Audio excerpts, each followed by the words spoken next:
hello. Hey, it is Loveline. I'm Adam Carolla. That is Dr. Drew over there. Phone number 1-800-LOVE-191. Fax number 310-854-4455. Dr. Drew is a board-certified physician and addiction medicine specialist. You notice? Yeah, I think you've been listening to too many PA captain announcements. Okay. Yeah, Drew and I did a little flying over the weekend. We went to Eastern Michigan University. Mm-hmm. Detroit.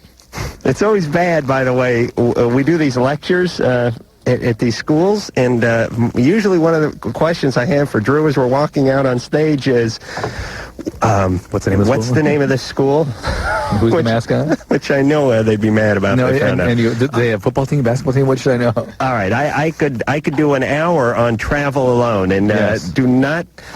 Do not let me forget to bring up Northwest Airlines and get into that. But I don't want to make our guests suffer. Right, let's just say Adam missed his plane. Adam, the plane missed Adam. That's the way I prefer to think of it. Kathleen, Robertson, and Johnathon Schaech are both here from Splendor, which is Greg Araki's latest effort. I'm also in this movie, Drew. I don't know if you're aware of that. Kathleen just said you were wonderful.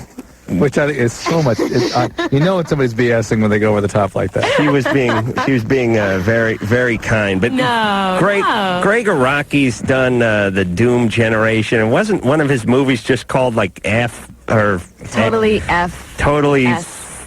Right. Right. And I think we had Greg and Kathleen. No. I don't know. Were you and Greg together on the TV show? No, I was by myself. And then you had a bunch of other people from nowhere on the TV show. Yeah. Bex and we had the Jimmy whole Duvall. Right. But didn't I meet Greg somewhere? Did he come did the that radio day? Show. Oh, okay. Yeah. All right. Then, that's when we both realized we're both artistes. And he asked me to get involved with this project.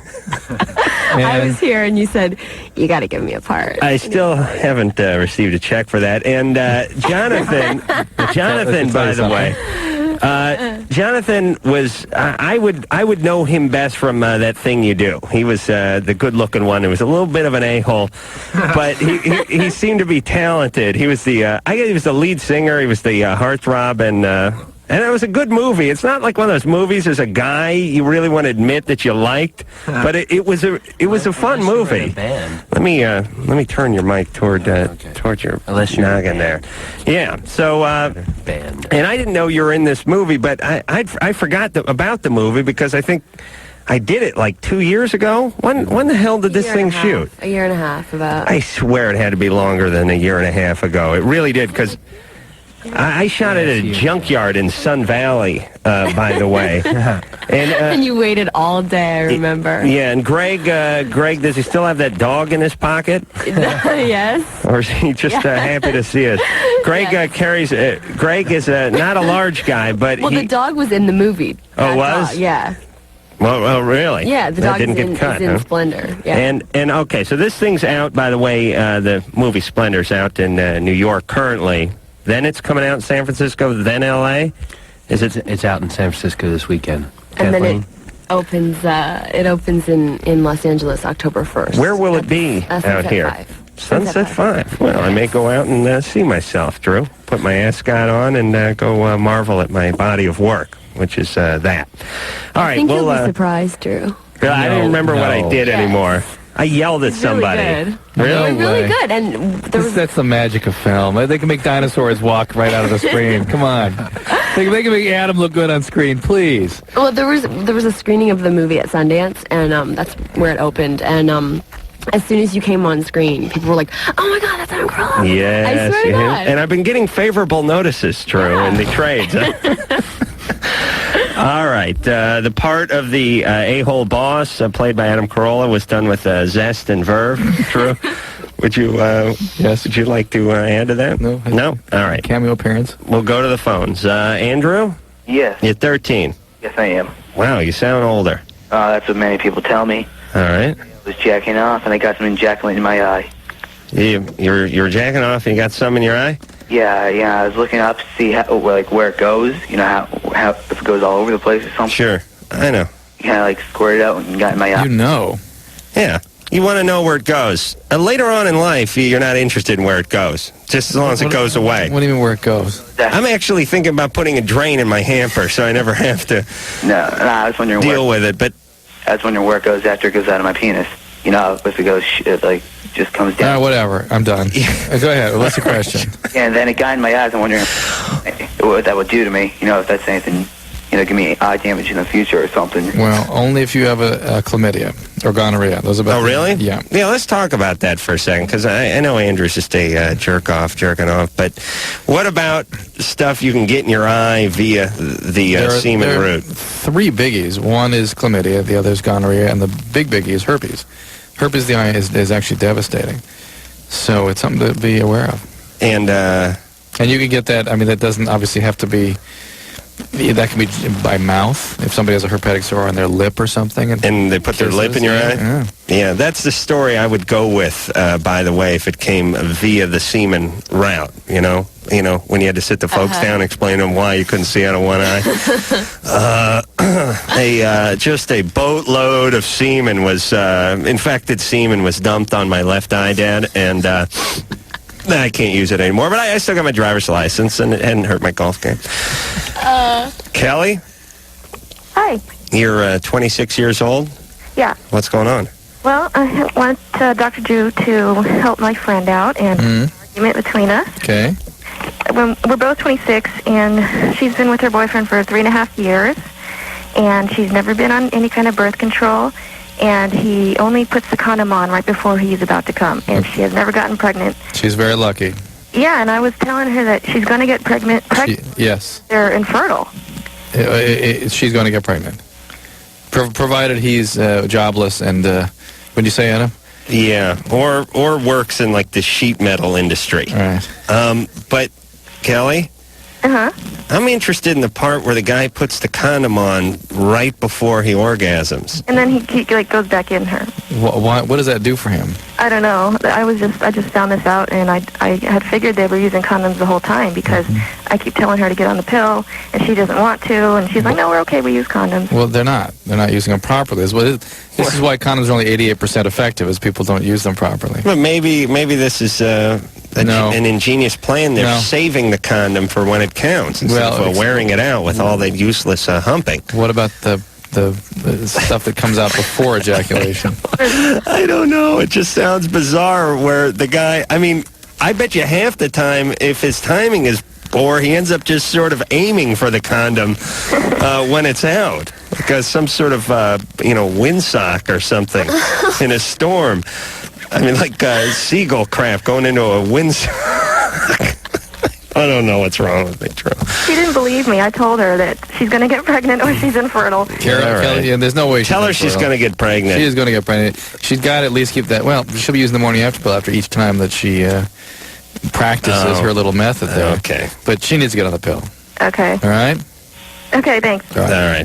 Bye. This is, Drew, let's take a call that's, maybe we should talk about your what should we talk about? Your airport experience. No, I don't want to get into that. We have guests here. All right. We should be talking about the movie or taking phone calls. We can get to the airport later. Robert? Yes. You're 23. My first said I love the show. We listen to it every night. Thanks. And my father-in-law loves the Man Show so much he's singing the Ziggy Zig song now. Oh, good. Good. My wife wanted to ask, has anybody ever told Dr. Drew that he looks like Drew from Rugrats? Any of his kids noticed, or? No, it's very funny. Is it Drew? You don't sound impressed. I'm not impressed, but it is kind of funny. You know Rugrats? Wait, which one's Drew? That's Chucky's father. No, it's wait a minute. It's Stu's brother. Right. Stewie's brother? Yeah. All right. I don't watch the Rugrats. We, of course, do. Yeah, Drew has triplets. Drew, show the guests pictures of the triplets. All right. Well, they're having new school pictures taken on Tuesday. Oh, yeah. Kathleen, you've seen those? Look at them. Jonathan, you seen them? Oh, lucky you. Look, they're all the same age. Cute. Blonde Aryan kids. Good-looking kids. Good-looking kids. They're so beautiful. All right, Robert. All dressed in white. What's going on? Well, let me see that picture. I haven't... have I seen this one? Yeah. How old nice. are you? They're 14. They have a thyroid condition. Hey, Robert? We Yeah. have A friend who's about to turn 25, and he's never kissed a girl. He's been on maybe 3 dates or so. Mm-hmm. I mean, basically they were like dates with women he was interested in, but they didn't know that, and they were, basically just went out like as friends.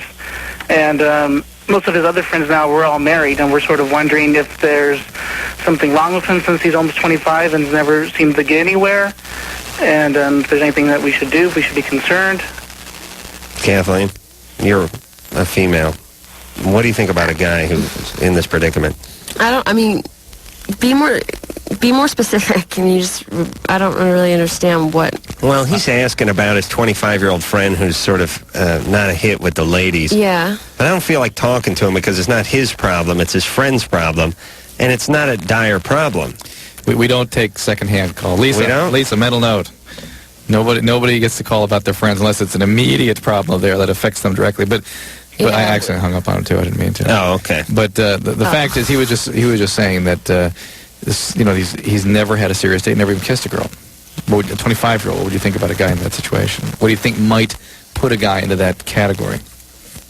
Well, there's many things. I mean, If there's no, is he painfully shy? Like he can't even. I mean, maybe I would probably automatically say something to do with, sexual abuse as a child or fear of intimacy or whatever. I tend to think that it's kind of all this stuff. It's like learning to drive a stick. Unless your dad takes you out to the Fedco parking lot or something when you're 15 and puts you in the Celica and tells you do a few laps. If you don't learn that at 15, by the time you're 30 or 25. It's just you get to a certain point, you just it's not gonna happen. You ain't doing it. Yeah. And if it does happen, it's scary, it's traumatizing, Right. It's not exciting. I mean, think about someone. Let's just use driving a stick shift. You take a 15-year-old, he's dying to get behind the seat and fry the clutch and grind the gears. You take a 25-year-old and tell him, listen, you're gonna learn to drive the stick. They're like, nah, it's fine. I'm all right. So I tend to think, as far as sex and sexual experiences and intimate experiences, if it's not something that you go along progressively, in a progressive way or gradually, and sort of staying with your age group and you fall behind 10 years, now you're in deeper. It's not like you're some guy, it's not like one of us woke up at 25 and realized we never got laid. Because we'd remedy that, by that evening. I mean, I'd have to pay for it. Drew, I don't know. You just go. You'd get your kid out. I know chicks like that. But the point is it isn't you who hasn't been laid at 25. It's a guy who got himself into that position, and that's why it's going to go on for a while. So I don't know what the advice is. You got to kill yourself, right? Okay. It's good radio, Drew, when you just sit there in silence. Hey, Ray? E-Ray. E-Ray. Yeah. What's going on there, E-Ray? I had a little concern. Lately I've been trying to do some exercise, like jump roping and things like that, and I realized that I can't do it because I end up having to stop because I get an erection during it.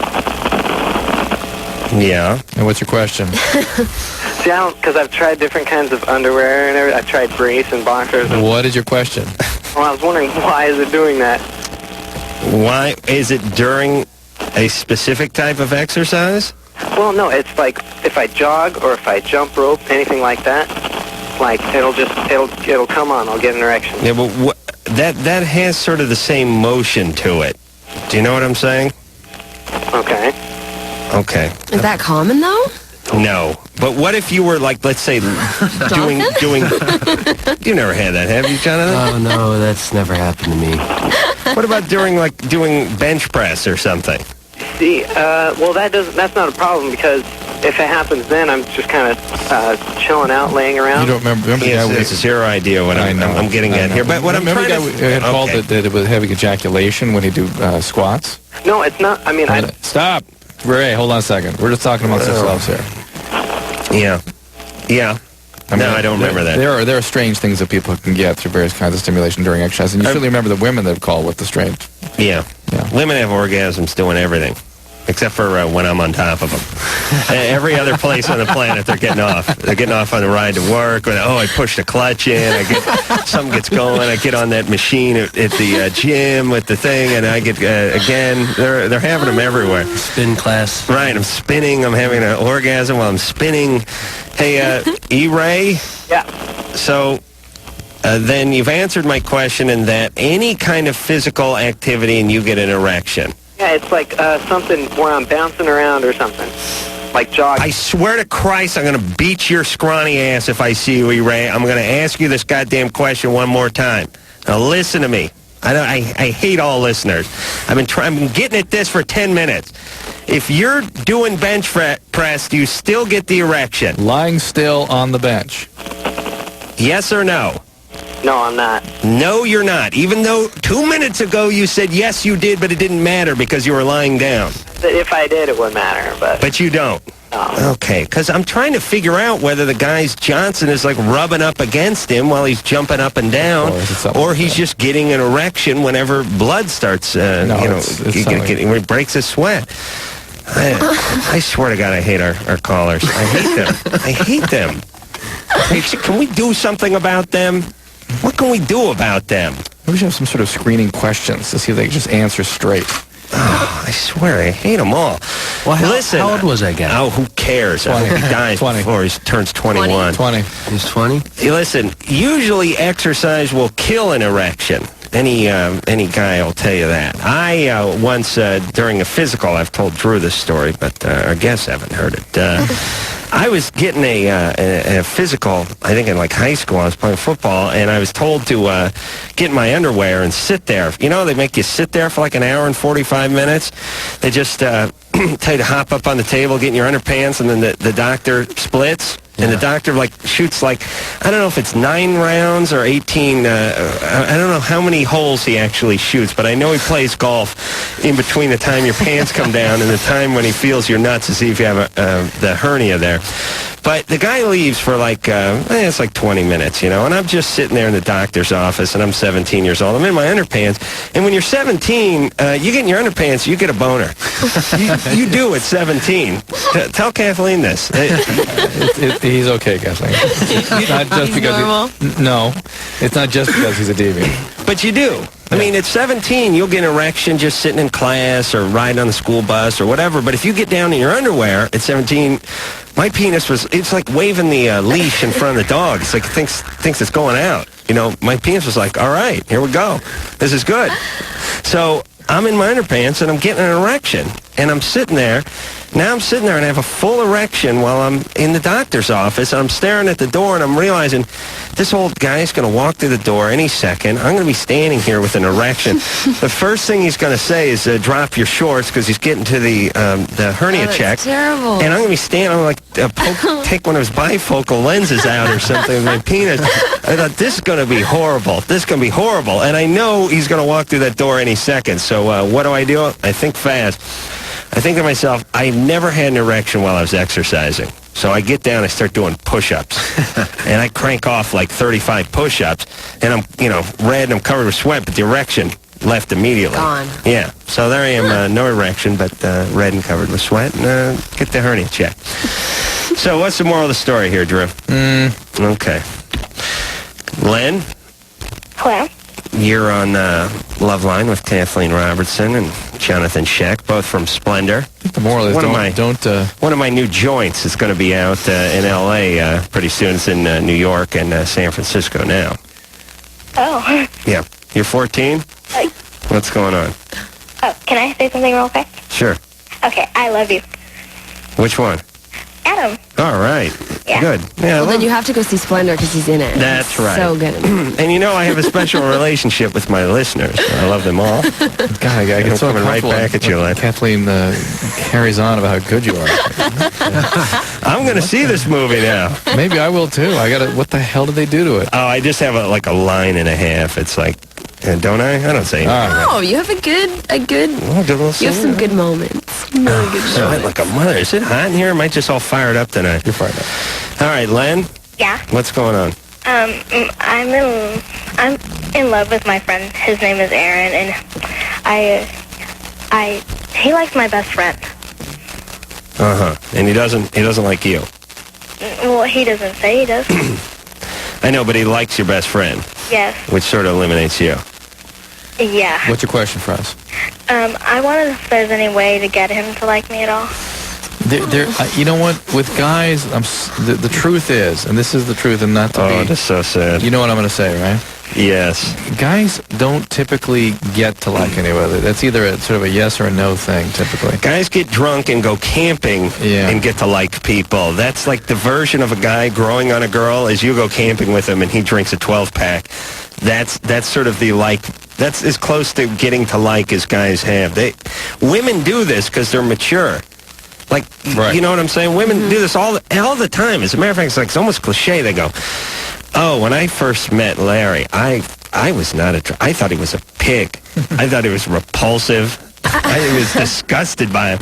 You know, I didn't like him. But then I started to get to know him, and I saw the way. And then one day he came over, and my cat came over, and he like petted my cat, and then I realized he was a good. And then I saw, and now I'm in love with the guy. You know, but you never hear a guy say that about a woman. If a guy meets a woman and he's attracted to her, he's in. I mean, he's in. He knows that day. Maybe something comes of it, maybe it grows, maybe it flourishes a little bit, but he'd be in that day. And it's not like 6 months down the road, all of a sudden he's attracted to someone he had no physical attraction to. If he were open to a relationship and if she were responsive. Right. Receptive. Right. So this sort of fantasy, at least for women, which is I'm going to win this guy over, not a good one for a 14-year-old to pursue. It gets frustrating. It gets you might as well just move on. Yeah, because find another guy. You don't want to waste your time with somebody that you want to be with somebody that really wants to be with you. Yeah, and at 14, 6 months is a lifetime. I mean, you might as well just move on, find another cute guy. And I wonder if she likes him because he likes her friend. I mean, that could be an element too. Hey, shush up, Len. Yeah. You like him because he likes your friend? No, I liked him before my friend liked him. Are you mad at your friend now? Yes, I am. I haven't told her that yet. I know, but you'd do the same thing, wouldn't you? Well, yeah, it's because he was kind of like telling me he knew that he liked me, but then he admitted to one of my friends that he liked her, and then he told me that he liked her. All right, I stopped. You don't want to be with someone like that. Yeah, just find a guy who likes you and doesn't like anyone else. That's it. Who's in his 40s.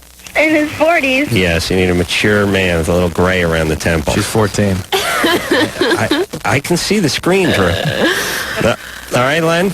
Yeah. All right. I'm now using reverse psychology on all our young listeners. Find a older man who's out of work, see if he can impregnate you by the weekend. At least that's what Drew would like to see happen. All right, we'll take a little break. We have some of the cast from Greg Araki's Splendor here, including myself, and we'll be back after this. It is Loveline. I'm Adam Carolla. That is Dr. Drew. Phone number 1-800-LOVE-191. Kathleen Robertson and Johnathon Schaech are both here. They are from Splendor, which is a Greg Araki film. Kathleen, you probably know best from her years on 90210. And how many years were you on that show total? Couple. Two and a bit. Really? But I think you were there during the formative years, or the prime years, or the big years, or... I started when Shannon already left right then, so I was on a few years. And Johnathon's done a bunch of movies, but I know him most notably from That Thing You Do, which... Drew, did you see that movie? It's cute. It's a nice movie. Your kids can watch that one.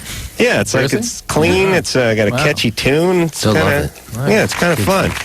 Yeah, Tom Hanks. Tom Hanks wrote it and directed it. I'm always jealous when guys like that do everything well. You know, it was like his. I think it was like his first written movie. Yeah, or maybe he wrote it, first directed. Yeah, was that his first movie that he directed as well? Yeah, he had directed something on television before HBO, I think. But this was his first feature, and I was thinking, oh man, I hope this sucks. This is Tom Hanks. He's so good. Everything he does is so good. And it was good. And I think, I don't know, he like wrote the song or something too, didn't he? Did he do that? He wrote a bunch of the songs. He had all those years at Adam. Was it Buddies, all those years? Yeah. All right. I paid his dues. All right, but still, you know. Aaron? Yeah. You're 18? Yeah. What's going on? Okay, here's the deal. I had sex last night with this girl. We were just doing a little drinking, you know how things are. And we ended up having sex. And she told me she was on the pill, but then afterwards she told me she'd only been on the pill since Tuesday.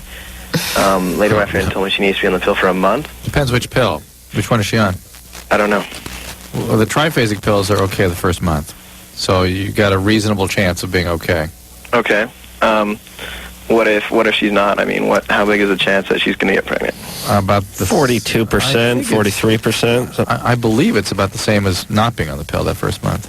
Oh, really? Yeah. No, Close. but is that what he's asking, or are you just asking what's the chances she's pregnant? Yeah. And also, how long can the morning after pill be effective for? 72 hours. Up to 72 hours after unprotected intercourse, you can use the morning after pill. All right, but that window is open and closed, right? Because this was Tuesday? No. Did he say Saturday? Last night? Last Oh, I'm sorry.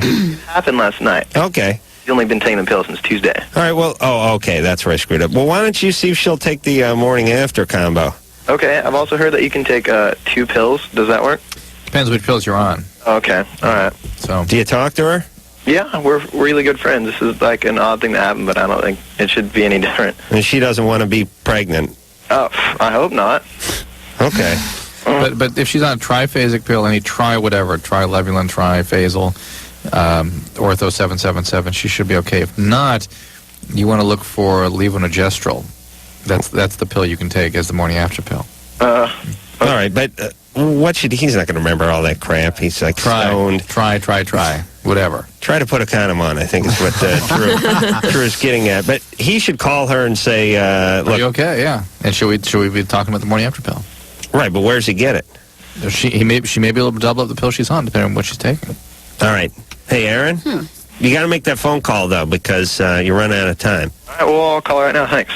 Okay. Hey, one more thing. That's great. Hey, for dad answers, hang up. Oh. Okay? He doesn't have a dad. Oh, yeah, that's why. He does, but he's like a trucker, so you know how it is. Fine.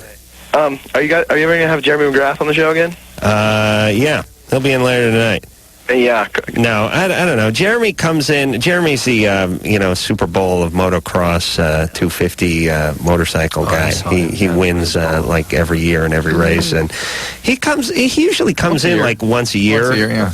Once every 8 or 9 months or something. But he was just in a couple months ago, so it'll be probably next summer. Oh, he was in a month ago? Well, it was a few months ago, but he'll be in soon. Seems to come in during the summer. Okay, all right. It gets hot in his house, and he gets tired of jumping his motorcycle over his house. I don't know if you know that, but he does do that, and then he comes in here. Jenny? Yes. You're 21. Right. What's going on? Well, basically, I've been in a relationship for, I guess, a little less than 2 years with a guy. It's a really ideal relationship in a lot of respects, except for the fact that I'm Asian and he's white, and a lot of my friends tell me he probably has an Asian fetish, and he does strange things. Like we can only go out to Asian restaurants when we eat out, and he likes to speak Chinese to me, which I don't understand. You don't understand Chinese? I don't. I consider myself a Western, if you disregard my appearance. But how old is he? He's 20. And he's just really into Asian culture. Right. What's wrong with that? Well, the thing is... What are you, by the way? Where are you from? I'm Korean American. I see. Uh-oh. And are your parents okay with this? Oh, yeah, they're fine. Okay. Korean's a little bit tough on the round eyes. So much about my life. But the thing is, when we make love, he does this weird routine. He likes to do this. He likes to bind my feet. Sure, you don't want him to get too big. With ribbon, which I told this to one of my best friends, and she thinks that's absolutely disturbing, that I should break up with him right away. But... Because when you say he binds your feet, right, is he mimicking that practice. I don't know if it's Japanese or Chinese or both, where they bind women's feet, when they're younger. Make them Exactly. That's sort of what I'm suspecting. I mean, He doesn't just wrap a ribbon around you. yeah, it's not like he actually debilitates me. I mean, he doesn't. Oh, hold on a second. Hold on. Let me talk to my guest and colleague over here. This is kind of funny because I think he's doing some stuff, and she interprets everything as a sort of Asian culture attack. Yeah. I mean, the guy goes out for Chinese food. He's making. He's got a Chinese fetish. He ties her up with some ribbons. He's trying to bind her feet. Bind her feet is the word. She said bind. Not tie up my feet. Bind. Right. She said not until I'm not to debilitate me. But or her something. choice of words is interesting. We have plenty of people talk about being tied up on this show, but no, not binding. Yeah. Right. So I guess the question, I want to find out a little more about the feet. Does he tie it just around your ankles like he was, tying you up like he was robbing the store? Or does he really go all the way around Like your a feet? cast. Like a cast. Well, this is kind of embarrassing, but he starts by sucking my toes, and then starts there with the ribbon, and then ties it all around my feet and up to my ankle. Like a cast. Yeah, I guess. See, we never really get the answer on Right, this show, never, do we? That's never. the beauty of it. I've been doing this show 4 years, haven't got a goddamn answer out of anybody. Like a cast? Yes. So as if Like he's, an ace bandage. like he's trying, like he has sprained both of your ankles and your toes, and he's gonna, like they were burned horribly in a foot fire. Right.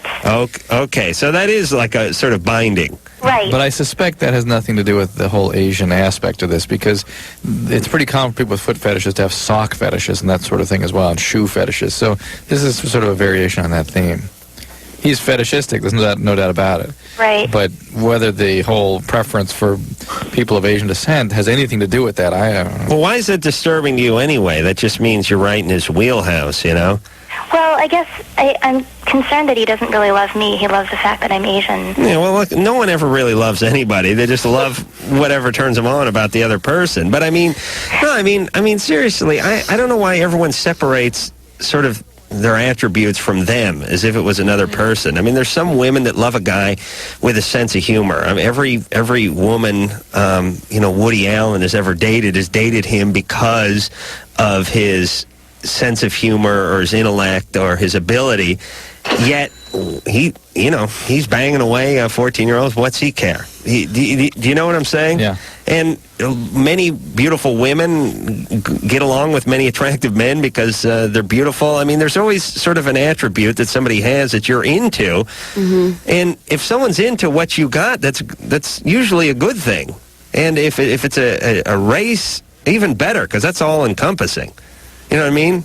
I mean, they could like long, dark hair, but you could go bald in 10 years and they could stop liking you. And that's the stuff that gets people into a relationship. It is her. It's the person that keeps them in. Right. So it's not as though he can be completely in love with these attributes and then stay happy in the relationship. The person has to connect as well. Yeah, but he has a little fetish in him. Hey, Jenny? Yeah. Why don't you just enjoy the ride?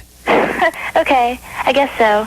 I mean, as long as he's not harming me or anything. Well, the fetish basically, fetishes do tend to keep people away from intimacy in some level, okay? It's a way of managing overwhelming feelings as you get close to somebody. It sort of distracts them from the more powerful feelings. Right. But it doesn't have to be a deal breaker in terms of the relationship working. Right. It's just one of those things you don't want to take over the intimacy. Right. Okay. All right. Okay. Enjoy yourself. Yeah, thanks, I will. All right. Bye.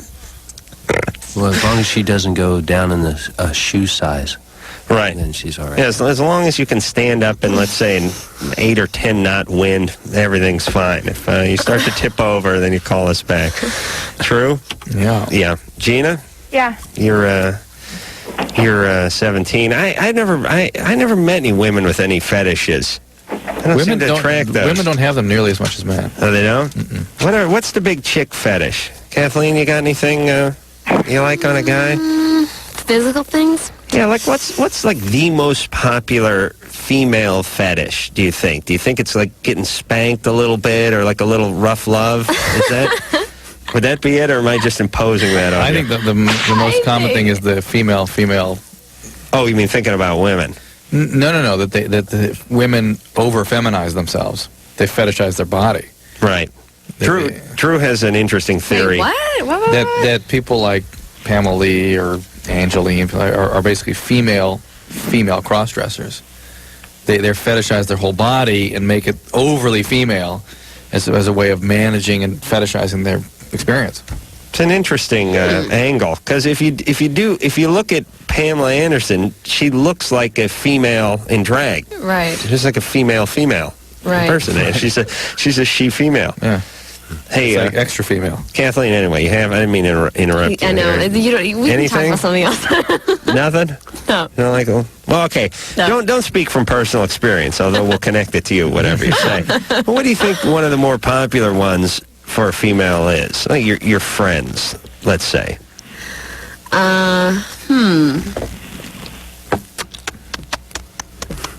Well, it's funny because I'm trying to think of. I mean, in Splendor, like that's what it deals with, a lot of stuff like of this girl's kind of like fantasies of like being with. I mean, she's with two guys in the movie, Right. so I think that's Right. definitely something that is a. Being with two guys. And I think a lot of women fantasize about that, but I think... I mean, I don't know if many women would actually go through with it, though, and do it, but it's something that is an interesting concept. You'd like to see me and Drew with you? What? Me and Drew? Oh, my God. What do you think? Come on. He's a doctor. If something went wrong, he could bring you back. Drew, I think I killed her. What do you got in your car?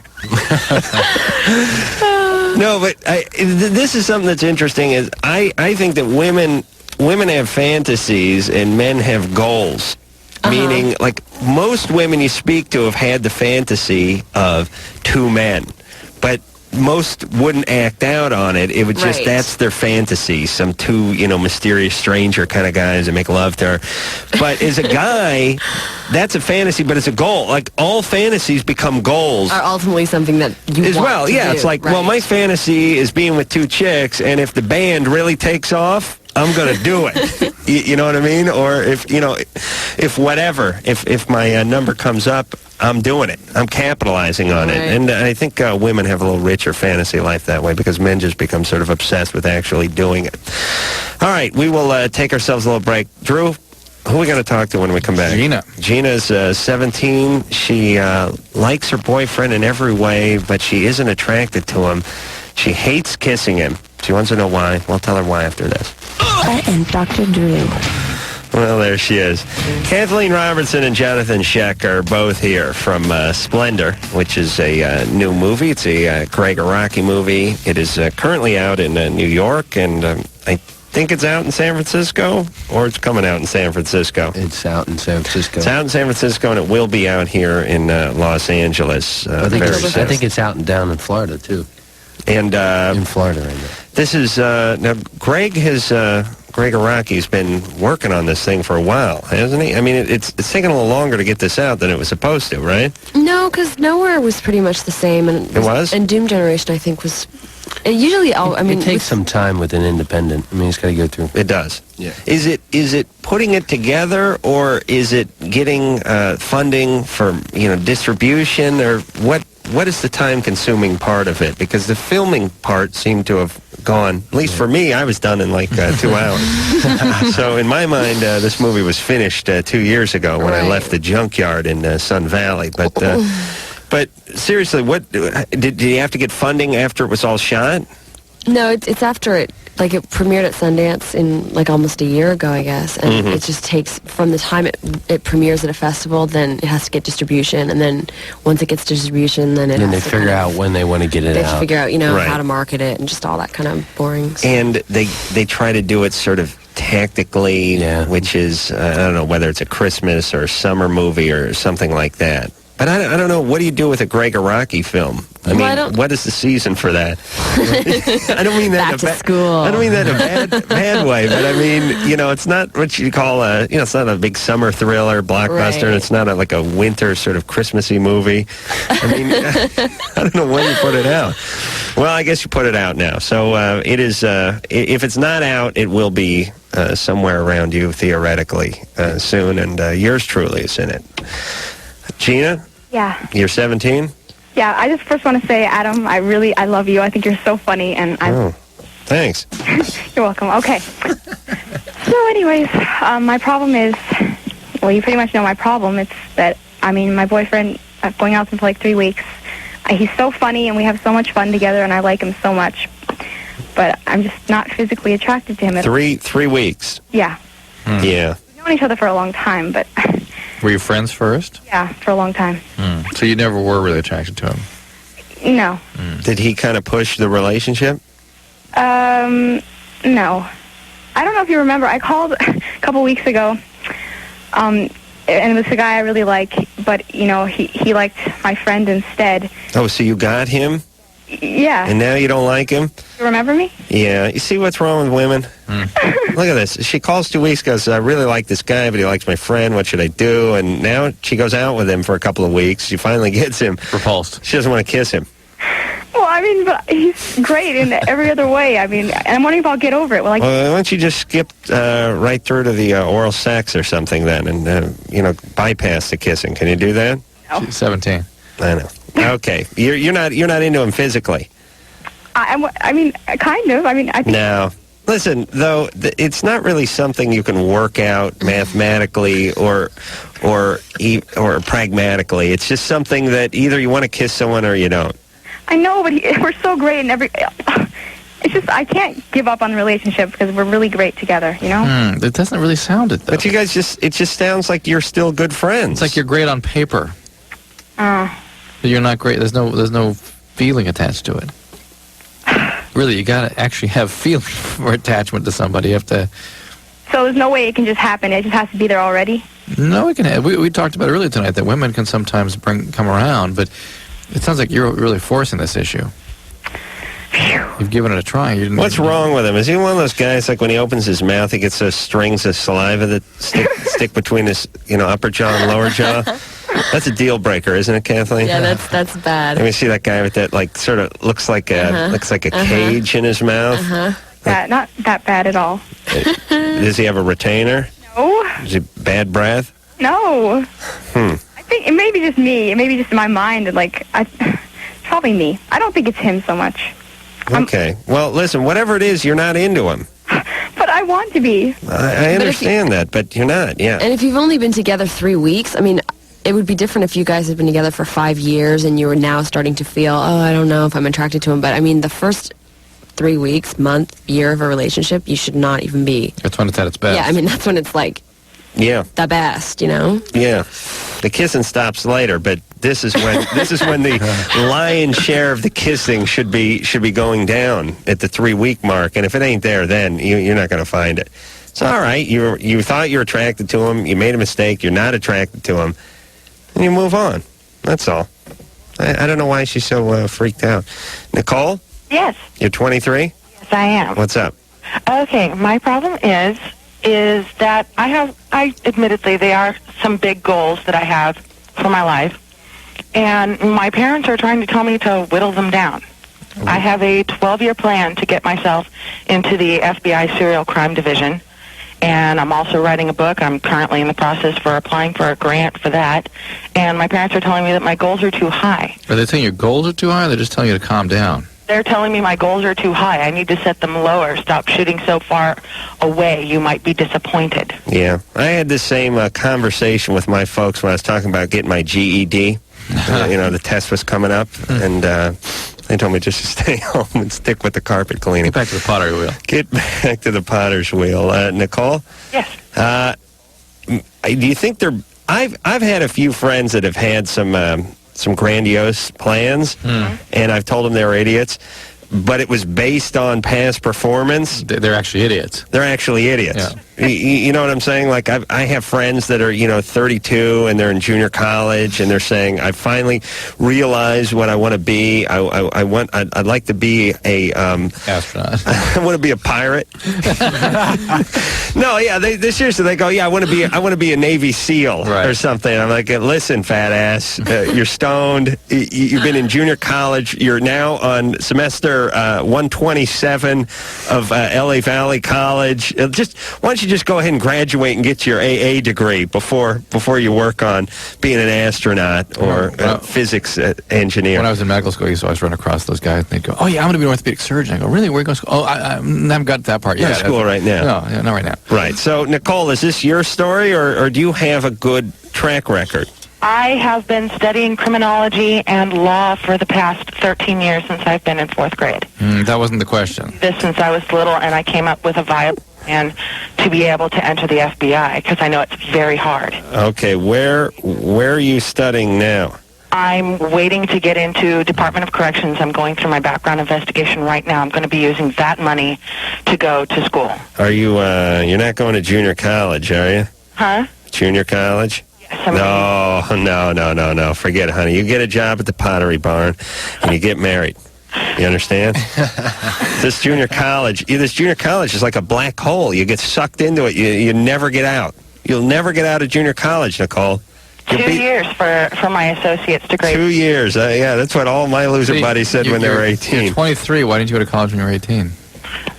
Because I was doing a lot of stuff, and I didn't have... Like what? Focused. What were you doing? I was working for my dad, plus I was doing drama and theater, and... What about the criminology stuff? Huh? The commitment to criminology. What about the commitment to crime? That was... It was... As soon as you were done with the production of Pippin, you were going to get back to it? All right, hold on. Nicole, we're not making fun of you. I mean, we are, but, we're going to get to the bottom of this. Right. And we're going to investigate this just like a crime. We'll find out if you're guilty or not, all right? Okay. All right, hang on. We got to take a quick break. We'll be back. We'll be back with more of the Fabulous Show in just 10 seconds. It is Loveline. I'm Adam Carolla. That is Dr. Drew, Kathleen Robertson, and Johnathon Schaech are both here from Splendor, which is a new Greg Araki film. I have a small part in it, and it's out in, it's out in New York now, San Francisco now, and soon to be L.A., and we hear parts of Florida, but not in Dade County. Cameo appearance paid with verve. That's right. Zest by the young... keep a lookout for this young up-and-comer. That's what the notices said, yeah. Oh, that's right. He's wearing a jumpsuit and a hard hat. Oh, that's acting. That is acting. All right, so we were talking to Nicole. Well, wait a minute. Now, Kathleen has a website thing she wants to talk about. We just wanted to mention that there's a really cool website for the movie, and it's SplendorTheMovie.com. SplendorTheMovie.com Yes. or Splendor.com? No, SplendorTheMovie.com. Okay. And also, one more thing. Yes. The soundtrack is out right now through Virgin Astralworks, and it's really, really, really cool. And there's a lot of, like Fatboy Slim and Blur and Chemical Brothers. Blur mixed by Moby. Yeah, Blur mixed. Like, there's a bunch of remixes on the CD that you can't get anywhere else that were done specifically for the movie, so it's really, really great. All right, so do the website, do the CD, and we'll check back in with Nicole, who's 23. Her parents are discouraging her from setting her goals so high, but maybe they're discouraging her from setting her goals so unrealistically. Hey, Nicole? I'm here. All right, so since you were in the 4th grade, crime fighting has been a passion of yours. It's been one of my passions to study. I didn't think about it as a job per se until I was in my 20s. How does one study crime in the 4th grade? Well, I kind of could read very well in the 4th grade. Uh-huh. I just picked up all the different true crime books that I... Oh, yeah. I love those they used to have true crime magazines. They were great. Every cover of them was a different woman being raped every week. It was, these were great magazines. They'd be at the 7-Eleven. I don't know who came up with these, but there used to be a true crime magazine. You remember those?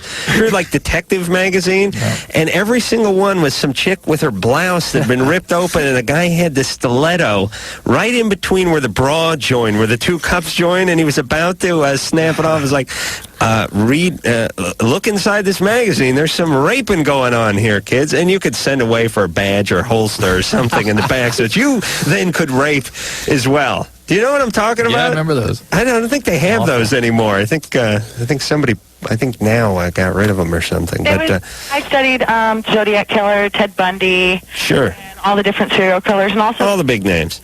by John Douglas, who... All right. Oh, okay, so now what? And... Okay, but why didn't you go to college? Because I had no passion and no drive for it. I didn't know what I wanted to do at 18. Okay, so now you want a life in criminology. Yes. Well, you didn't know what you were going to do? You had no idea at 18? Or did your know what I wanted to do then. Even though criminology was always a passion of yours? Yes, I didn't really think about it. But again, because whoever thought of making a living being a cop or working in a prison? Or you were doing theater at that point, 18? Yes. And you didn't say to your parents, I'm going to be in theater, that's what I want to do with my life? No, it was what I do naturally, so... Okay. All right.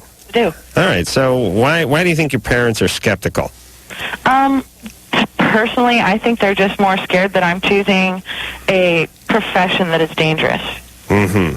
And I don't know how I would get them over that barrier so that they can stop, trying to tell me maybe you should slow down. Because I've checked my goals, and they are... Yeah. I have a good plan. All right. Well, go ahead and execute it. You wouldn't be the first one whose parents tried to discourage them from doing something they love. Yeah. Right.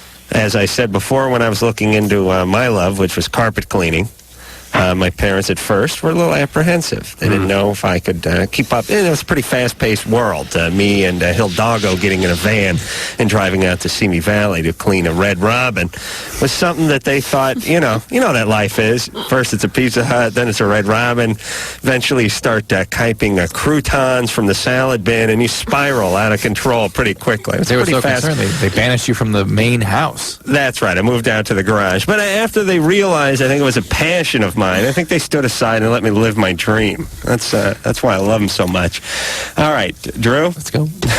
Keep going. You want to talk about the airplane yet? I think my parents are going to kill me. Do you want to talk about Northwest? Yeah, I would like to relate that story. Yeah. Okay. This might be time. This might be the time, because I got a nice head of steam I get going. some coffee, too, now. Drew, go catch your powder, would you?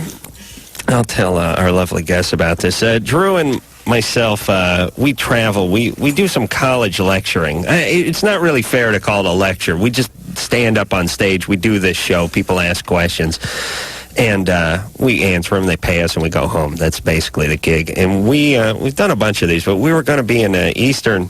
I'm wearing a hat, aren't I? Yes. Eastern. Yeah, we're going to. We went to Eastern, Michigan. We had a lecture to do last night, Saturday night, which meant we were taping the TV show all Friday, so we had to catch a early flight yesterday, out of LAX into Detroit to make this gig, and the flight was 8:40 in the morning, and Drew and I cannot drive together in the same automobile because Drew refuses to pick me up. Because Drew, I always say to him, listen, we're going to the airport. We're going to the same place. Why don't we just carpool? Come by. I'm in Hollywood. He's in Pasadena. The airport's out in, L.A. Just swing by, pick me up. I'll jump in. Well, I'll watch you talk on your cell phone all the way there, because if you travel with Drew, you get to watch him talk on his cell phone. It's really exciting. And you can't turn the radio up or anything because he's on his cell phone. So you just sit there like a chimp listening to him talk on his cell phone. It's very rude. But he said, no, I can't pick you up because I'm making the rounds at the hospital. He has a horrible schedule. He has a schedule that's so bad that he does TV. We tape 4-hour-long TV shows on Friday. He goes home and does, God knows, has a little oral sex with his wife, goes to bed.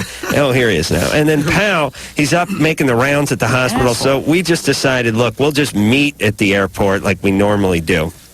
So now, Drew, you took the Harbor Freeway, right?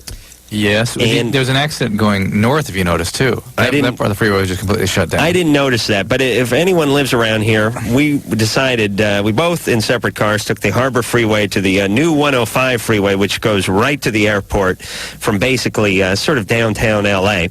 And unfortunately, although I was making good time and feeling pretty confident about making the flight, and I've missed them before, the entire westbound 105 freeway had been shut off. That's it, shut down. Shut down. Could not get on it. Meaning when you were making that transition, you weren't heading toward the airport. You had to head away from the airport and find an off ramp to get off. And then when I got off the freeway, I was in the middle of Sanford and Son's backyard. That's exactly where I was. I was like, I have never been here before. I never want to come here again.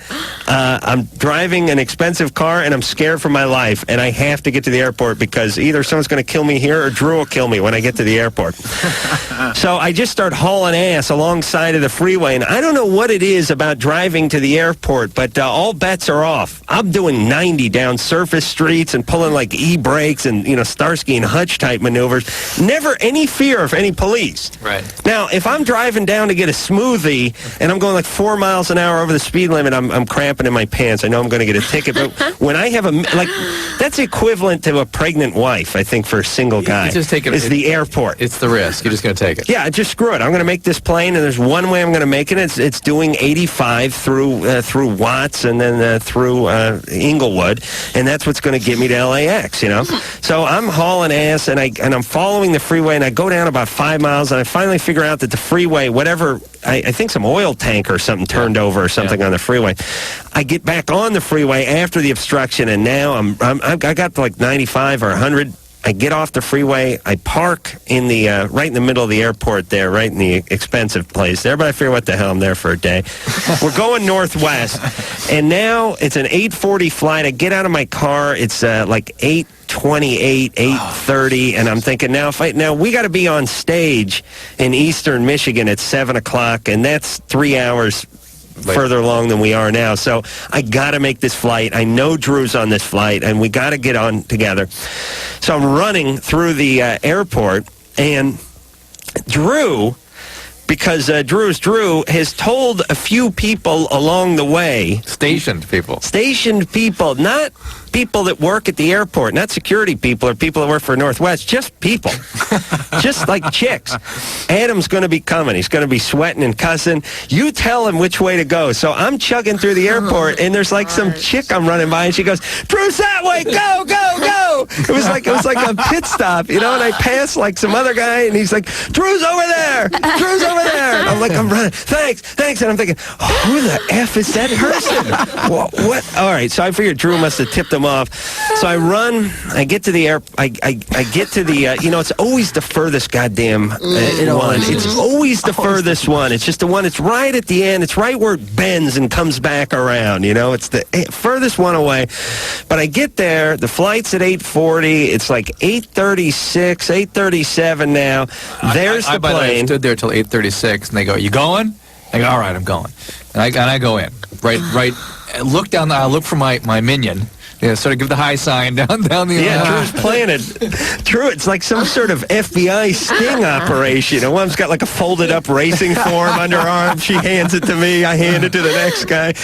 So I don't know how you work that out, Drew. But anyway, so I get there, and there's the little velvet rope, and there's the jetway, and there's the jet. It's parked, and it's still attached to the thing. And I get there, and I'm like out of breath. Thank God, I have to get on this plane. No.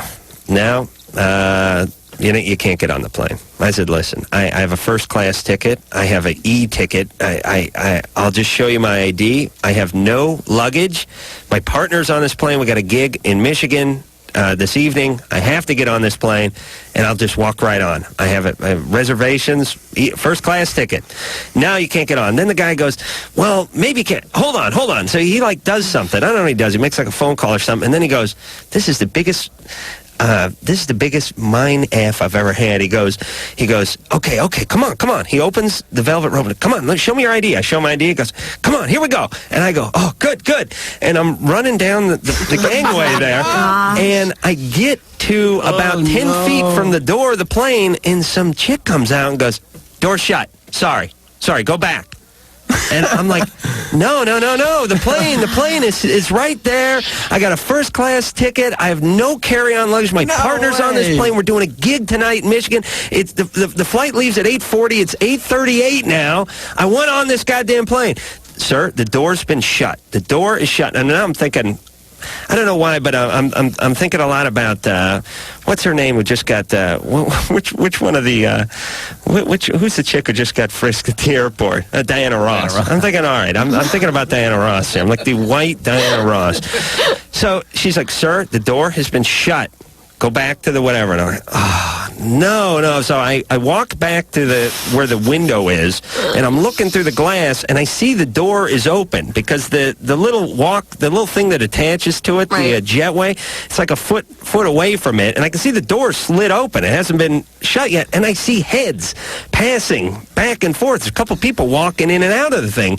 So I start going ballistic. The door is not shut. The door is open. I could have been on this goddamn plane. I got a first goddamn ticket.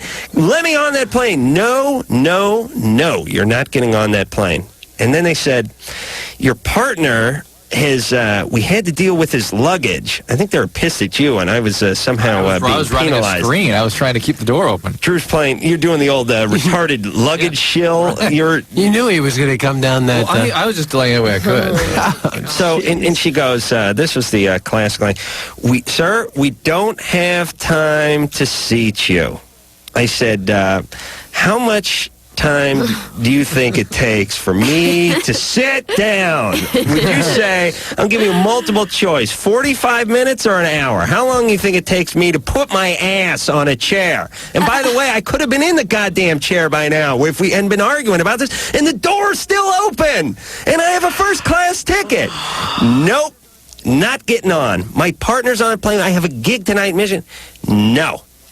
I said, this is Northwest, by the way, if anyone is thinking about flying that airline. I really wish they would reconsider it, and I told them that Sunday night this would be the topic of much conversation. Did you really? Oh, absolutely. Absolutely. Are you kidding? It's the only reason I got in a radio. That, and so I could point my finger at the engineer when I want him to, like, do stuff, the pointing the finger thing. I thought that was cool. Did they know who you were? One guy did, and the chick who tackled me on the jetway apparently didn't, or maybe she did. I hypothesized later that she may have been familiar with my work from the Man Show and decided not to let me on the plane. But that's another theory. So now it starts getting funny. So now I get into one of these arguments. So I say, listen, okay, when's the next flight? And it's 2 hours. I'm drenched with sweat. I got up at 7 in the morning. I'm standing there. Drew has no idea what's going on. I got in a funny conversation with them where I go, okay, we can send a message to Drew. He's in the plane. We'll tell your partner what you want to tell. I said, no, listen, we'll tell him you got here and you missed the plane. I said, you tell him that the door was open and you a-holes wouldn't let me on the plane. We're not going to tell him that. No, you tell him you wouldn't let me on. Not that I missed the plane. I'm still looking at the plane, by the way. No. So I said, okay, listen. The next flight's in 2 hours. Yes, sir. Where is the lounge? You guys got some kind of executive lounge here or something? Yes, we do. It's above the Wolfgang Pucks over there, but that's only for international. Not today, it's not, honey. I'm going into that lounge. Sir, it's only for a frequent flyer. No, it ain't. I'm going in there. So I buzz the thing, and they buzz me in, and there's these two, they're like geisha women, They're like it's all Northwest. Northwest must strictly service the Orient. Used to be called Northwest Orient. Oh, well, there you go. There you go. That's all the place is. And so there's these two, there used to be a series called Pink Lady and Jeff. This was Pink Lady. It was the two Asian women who are like geisha women. And I come in there and I'm sweating and I'm cussing. And they're like, do you have your ambassador card, sir? No ambassador card. Did you want to sign up? No, I'm not signing up for nothing. Well, then I'm going to have to... you're not doing anything. I'm going over there. I'm drinking a Bloody Mary, and I'm going to sit down. And I'm going to be there for about 2 hours, okay? Because you kicked me off a plane. And I know you don't know what we're talking about, and I know you just think I'm some madman, but here's what's going to go on. I'm going to make myself a Bloody Mary at the courtesy bar. I'm going to sit down. Now, if you have a manager or somebody above you who wants to talk to, I would love to speak to somebody. So I'll be over there. You go get them, and that's where I'll be. And they always... these women were frightened. I think they're pushing a button or something that was underneath the thing.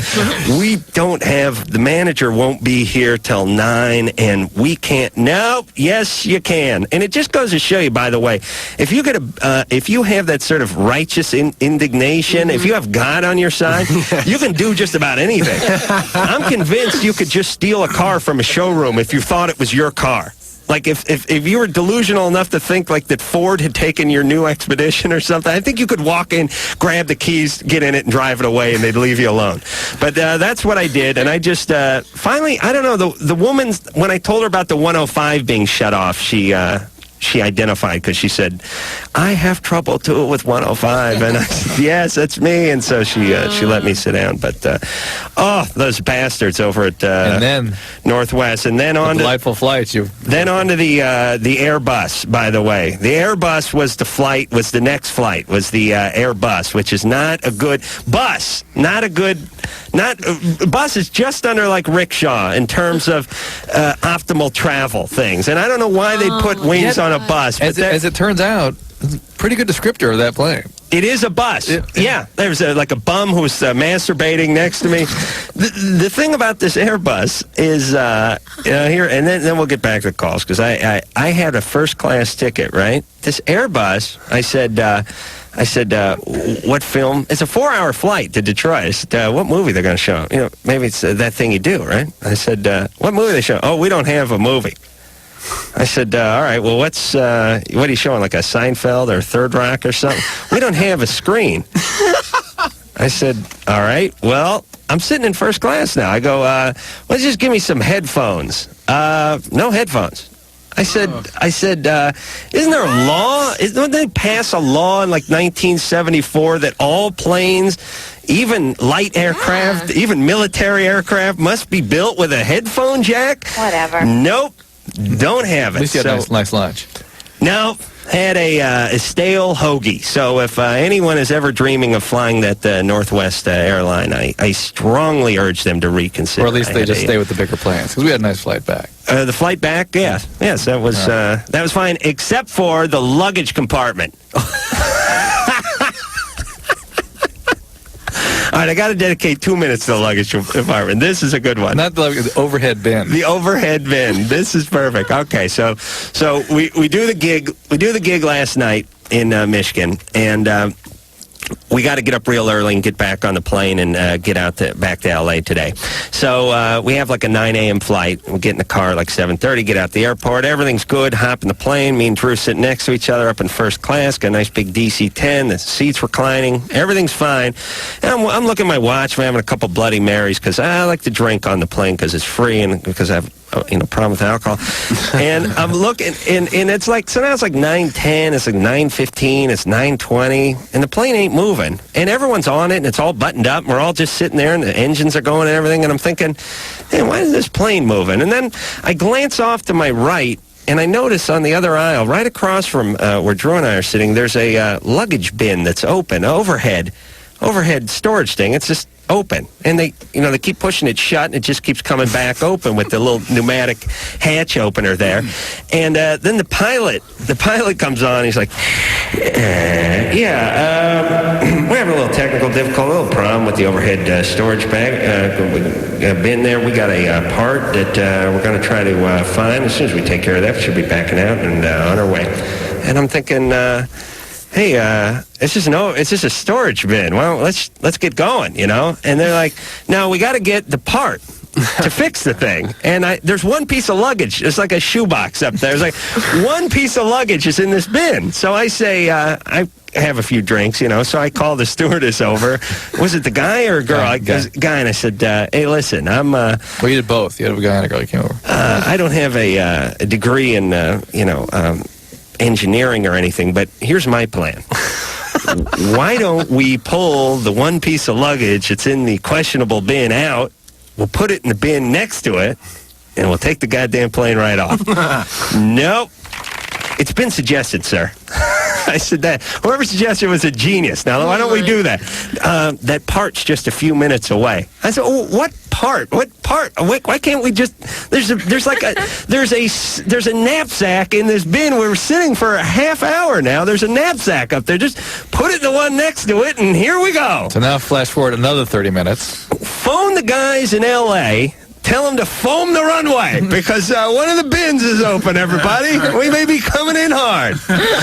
I said, listen, phone the guys in L.A. They had lots of screwdrivers out there, and they'll be all ready for us when we land, and they can come in and fix the bin. Sir, just relax. Have another Bloody Mary. So now the tech guy comes out. Now the guy comes back out. He's like, now it's like 45 minutes after we're supposed to take off. It's just the bin is up. That's all. Just it's 3 feet long and a foot deep, and it's got a knapsack in it.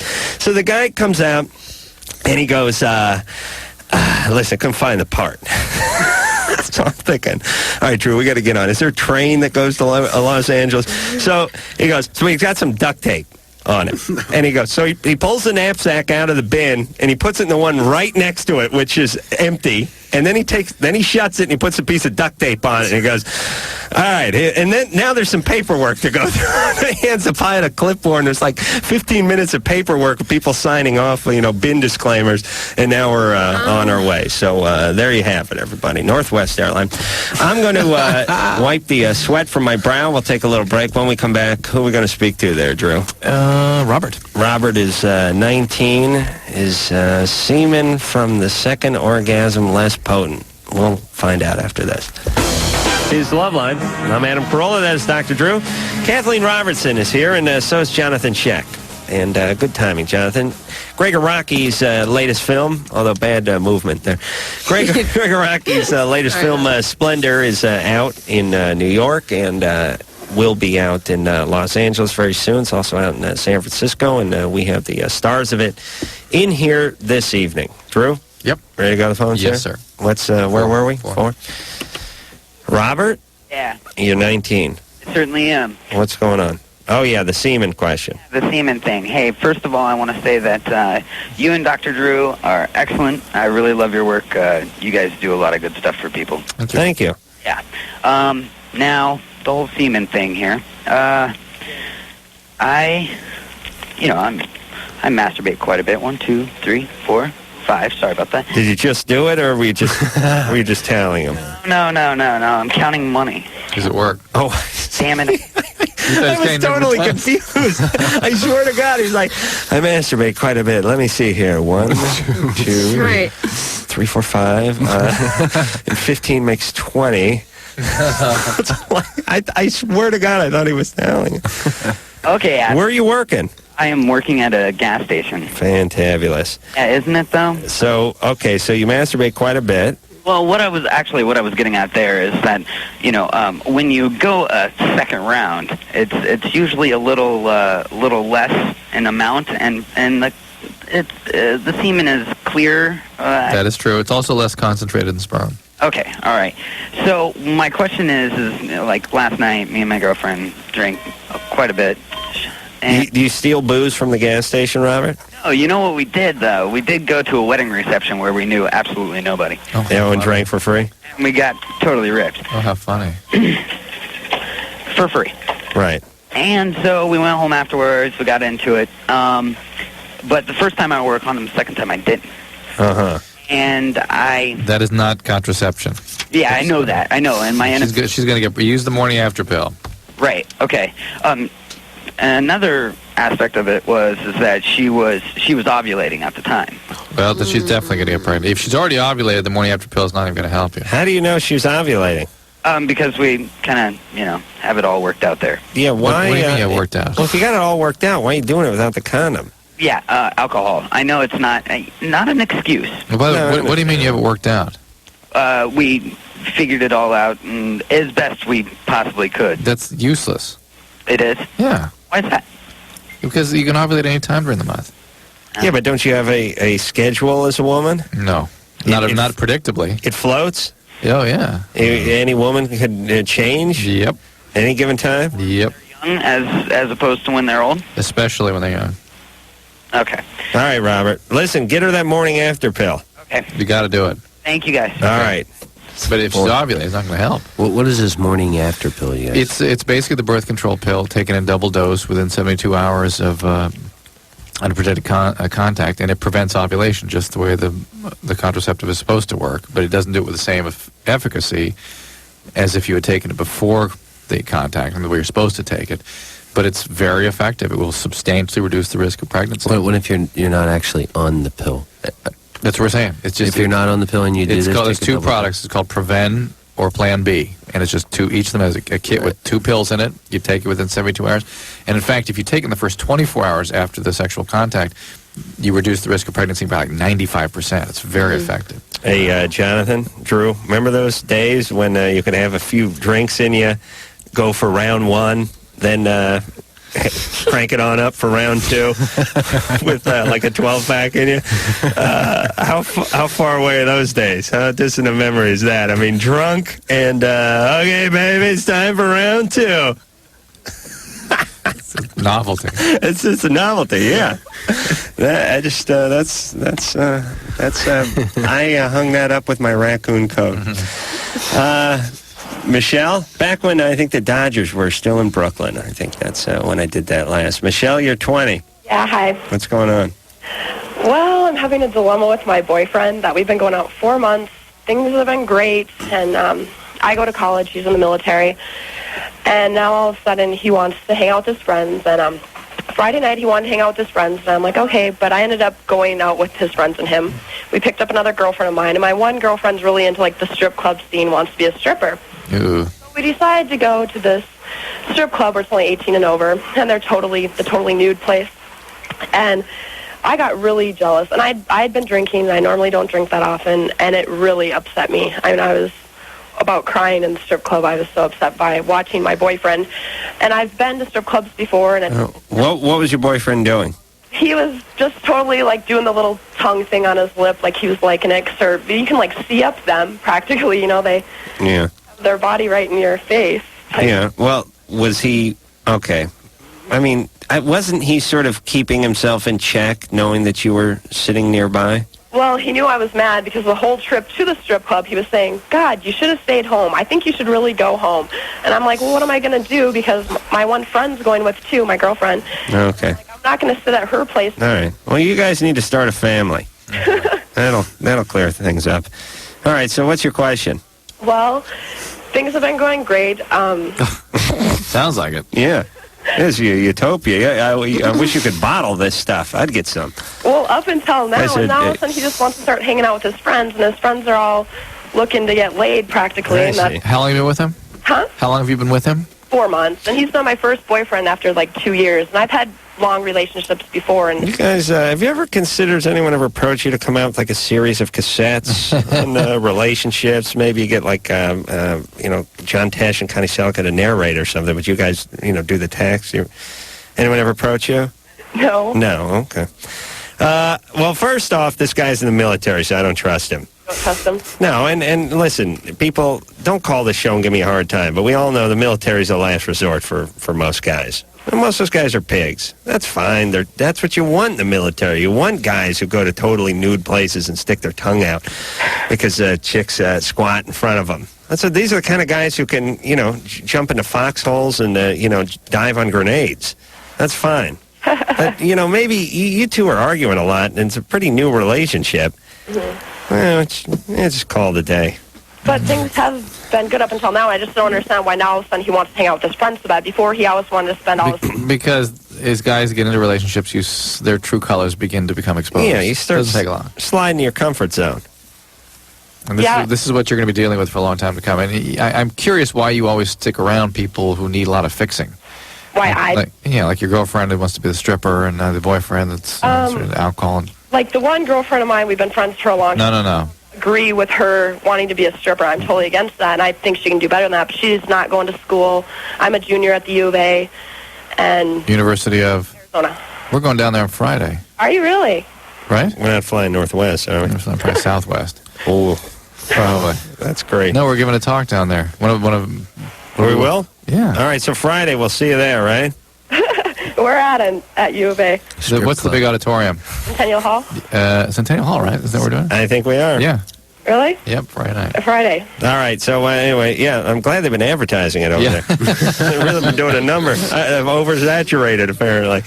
Hey, Michelle, I don't know what the answer is. I just know if this guy's wanting to hang out with his buddies a lot and get drunk and all that at the 4-month point of a relationship, there's going to be a hell of a lot more when you get to the 8-month and the 12-month, and that's usually the way it goes.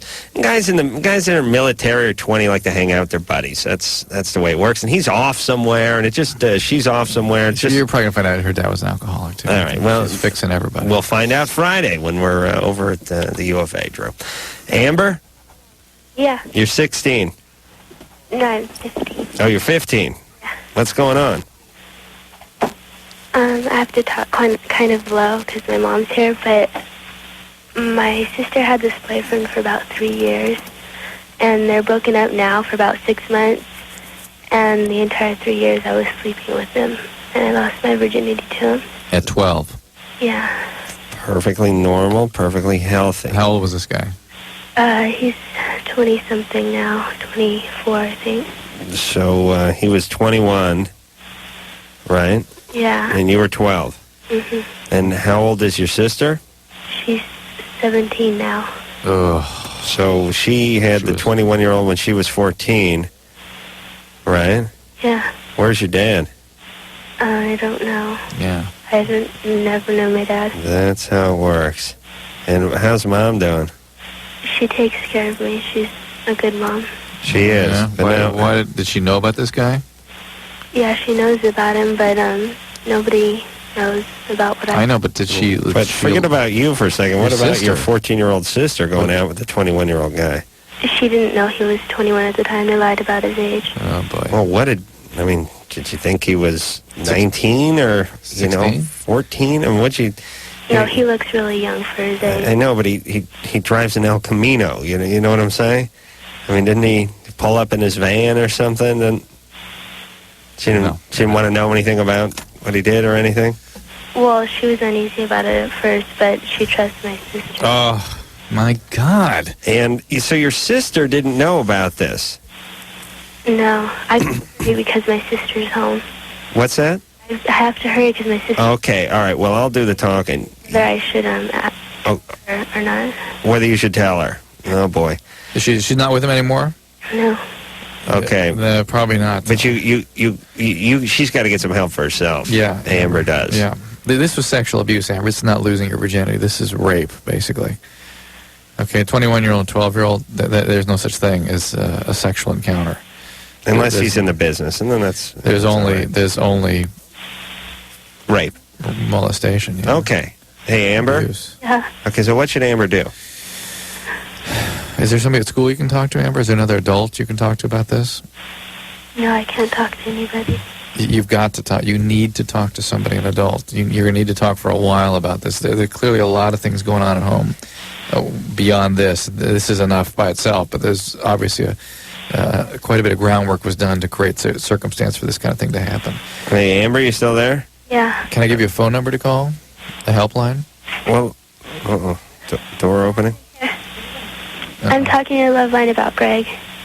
What? Talking to Loveline about Greg. Yeah. Yeah. That's the sister? Yeah. That's your sister, not your mom? No, that's one of them. You told her... It's your sister, right? I've got 3 sisters. Okay. That's a different sister. You told me you're on hold? Does this sister know about what happened? No, nobody does. Do you have an older sister, a much older sister? Yeah, I'm the youngest. How old is the oldest? The eldest is going to be 20 in December. Is she somebody you could talk to? No. Why not? Talk to any of my family about it. Why can't you need to talk? I think you need to talk to your older sister. Oh, Adam, they're all from the same family. Think about it. I know, but I don't know what the hell. Hey, listen, Amber. Yeah. Okay, well, while you look for a pad and pencil, just let me tell you a couple of things. Don't be in a hurry with guys from now on. I mean, this guy is a criminal. I hope you understand that. Uh-oh. Now it's Mom. Is that Mom? All right, Amber, see ya. All right. Bye. Take care of yourself. Okay. Hey, listen to the radio. We'll give a number out. We'll do it in code. All right, here we go. Boy. Jesus Christ. The number. I'll tell you, I'm not done with the Southwest airline. I'll tell you. Hold on I'm a pissed. second. 1-800-422-4453. And this is a number everyone should call. 1-800-422-4453. All right. I hope she calls. What a mess. Oh, boy. That guy, what shouldn't we as a society, like, shouldn't the FBI be monitoring our calls and, like, they hear about a guy like that, go get him, go pick him up? Yeah. Who knows how many other lives he's going to destroy? It's the sort of, it's something that nobody's that interested in. The government doesn't seem to be particularly interested, and politicians don't seem to be particularly interested in this sort of thing. But it's really sort of the core of all that is wrong from a societal standpoint. It's these, there's 3 daughters in this family, age, ranging from, 14 or 15 to like 19. They're going to be pregnant. They're going to get hooked up with abusive guys. They're going to have not only one kid, but they'll probably have 3 or 4 kids. They're going to have a string of guys and a string of kids, and they're not going to be able to, deal with the kids and deal with the relationship, and they will essentially perpetuate whatever was done to their mother by the guy who, surprise, surprise, is not around, who sired 3 kids and decided to skip town. And these are the future whoever's of our society. I mean, these people, these are the people that are going to be filling the prisons, and the people that are going to be unemployed, and the people that are not going to be going to college, and the people that aren't going to be living the kind of life that you can live when you have parents and an education and all that nonsense. We're going to break. We are? Yeah. I'm not done. We're going straight on through. I'm afraid of that. All right. Here we go. Hey, Loveline. Johnathon Schaech and Kathleen Robertson are both here from Splendor. It's a new movie that I'm starring in. I'm not sure what roles they play. I didn't see them on the set, so I'm guessing they're doing a supporting thing, maybe cameo-esque roles. But I'm in it, and it's from Greg Araki, who's he's a personal friend of mine, even though I haven't seen him in a couple of years. But you know how it is. Schedules get busy. Wrote the role just for you. Right? That's right. Yeah. So that is out in New York and San Francisco, and probably in parts of Florida, and soon to be out in L.A., so you can go see that. And there's a soundtrack, and you can do SplendorTheMovie.com. Yeah, I think actually the website lists all the openings, like all the different cities all over America, and like when they open. It's an interesting, it's a good thing to do with a website, because we're spread out all over the country, and I know there's a lot of people who like these sort of things and want to know where to go. Rob? Yeah. You're 24. What's going on? What did you say? What? Do you have a question? Yes, I do. What my problem is I've heard a lot of different things. Me and my girlfriend, I like anal sex. And a lot of people have told me that there's a danger of, first of all, her getting pregnant from somehow either absorbing through. No, there's no absorbing through. No? No. Yeah, but and the second way they told me was when she goes to the bathroom that it would push it out and that it would kind of seep forward, I guess. Sort of drain down, huh? Yeah, and kind of... I suppose that's a theoretic possibility. Hold on, let me close my eyes and picture exactly what. Now, I'm taking the POV of the toilet bowl right now. So let's see. Yeah, water sometimes can, liquids sometimes can defy gravity. Like for instance, like when you have a transmission leak or an oil leak in your car, it will oftentimes follow the contour of the pan and the pulley and the harmonic balancer, and it'll come out in bizarre places. So there's no telling for sure, Rob. Well, they had me really worried because... That kid would be a keeper, I'll tell you that right now. Yeah, and the other... Kathleen just threw up. Yeah. Pardon me. I don't like to use protection when I do it, Right. And for... yeah, I know, it's funny. Right. What's that? You don't like to use protection? Well, I've heard that, this ability of some type of infection.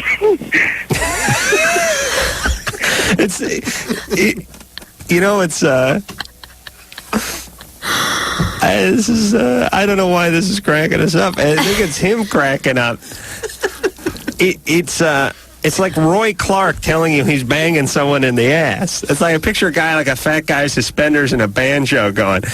So Why was he laughing? Was that I don't know if he was BSing or he just couldn't stop talking about it. He appreciates how awkward this Rob is. Yeah, that's what it feels like to me. Right, Rob? What does it feel like to you? Feels awkward. My ass is starting to hurt. To tell you the truth, it hurt when I came in, but now it's really aching. All right, Rob, why don't you put a condom on? I think that'd be safer. Huh? If you have anything to give her infectious-wise, she will get it that way. And it's not the healthiest thing for you to do in terms of exposing your urethra to bacteria. Hold on, Drew. This poor Kurt's been on hold for 107 minutes, you son of a bitch. Look what you made him do. Kurt? Yeah. You're 16. You and your friends make each other pass out. Yeah, well, hyperventilating? I don't know what it is. It's just you, like, stand against a wall and sort of hang your body over, just taking really deep breaths and close in with your eyes open, and then... Right. Given the right sort of... If any of you have any problems congenitally, if you're born with heart valve defects or things you're not aware of, basically your heart slows down to the point that you cut off the blood supply to your brain. No, it's dangerous. It's dangerous. Don't do it, heart knucklehead. attacks, strokes. Okay, fantastic. We'll take a break. Hold on. I'm sorry, we're running late for break. We'll be back. Call 1-800-LOVE-191. It's fun, yeah, for like an hour. All right, that is it. That is it. Drew, I'm a driven man. Driven? I'm driving home. Oh, I'm getting picked up at 5 a.m. Are you satisfied with your Northwest diatribe? I think 45 minutes is plenty. All right, Jonathan, Kathleen, thank you very much for coming in. We do appreciate it. Again, Splendor's the movie, the soundtrack. SplendorTheMovie.com is where you can find out all the information. Say hi to Greg for me, and thanks again for coming in. And Thank you. Don't make it so long in between next time, Kathleen. Make sure you go watch your performance. I certainly will. And no, I'm not going. Until next time. This is Adam Carolla for Dr. Drew saying mahalo. My balls look like the chin of an old Chinaman. This has been Loveline. The views expressed on Loveline are not necessarily those of the staff, the management, or the sponsors of this radio station. And are probably not the views of Westwood One Entertainment. Loveline is produced by Ann Wilkins Ingle. Now, please listen to this